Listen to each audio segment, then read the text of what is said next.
What has been seen cannot be unseen. It's a phrase I've heard time and again. It usually refers to some horrible image that appears on Facebook that you wish you could get out of your head. I believe it can also refer to those images God allows us to see, to tear at our hearts, to inspire us to do what needs to be done. We were in Los Bordes, Guatemala on a mission trip. One of our team members had been feeling God tug her heart about supporting one of the families. She was heading towards the house to gain permission from the family to take the children's pictures. On her way, a woman called to her to come into her house. With the assistance of a translator, she followed. They followed the woman out the other side into a sort of covered porch-like area, into a cinder block home with a single window covered by shutters. It was dark, stale, hot, and reeked of human waste. This is where Anna's story begins. What Brenna discovered appeared to be a special needs child lying on the floor. The lady told Brenna that the girl was her sister. She was 38 years old. Anna was quickly scooped up and placed on a urine-soaked mattress. Pieces of her diaper, where it was both disintegrating and torn by her constant scratching fingers, were scattered about.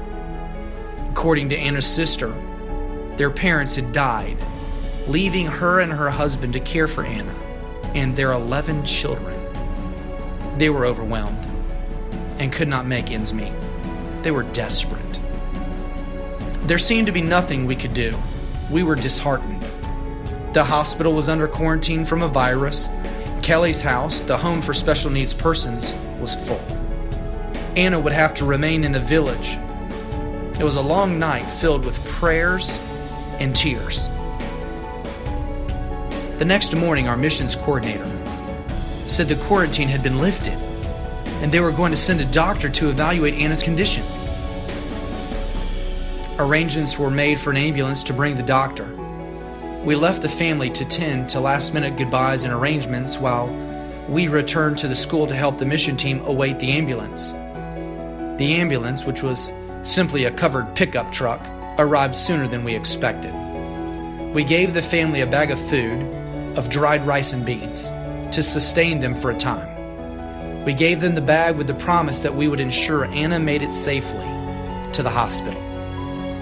With Anna safely in the ambulance, we were off. It was a ride like I have not experienced before. There were no safety straps to hold Anna in, or for us that matter. So Brenna kept her arms around the young woman. The breeze blew through the open windows.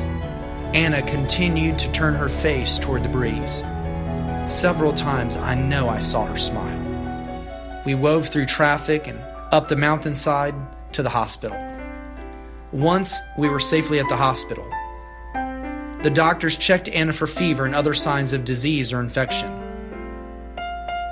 When the doctors were certain that Anna was not sick, they gave her a sponge bath and a clean diaper and measured her body. It was determined that Anna weighed 22.5 kilograms, about 50 pounds. The hospital staff contacted Kelly's house, and a bed was available. God was on the move, and it was time to move Anna again. When Brenna reached to pick Anna up, the young woman wrapped her arm around Brenna's neck and smiled. Our hearts were full. The last time I saw Anna was able to sit up with assistants and to eat food that had been pureed like baby food. She was drinking milk from a sippy cup with the help of her caregiver. Anna Patricia Suchite will never be forgotten. She'll be prayed for constantly. Will you join me in praying for this young woman? The world needs to know that people out there need us. We can make a difference.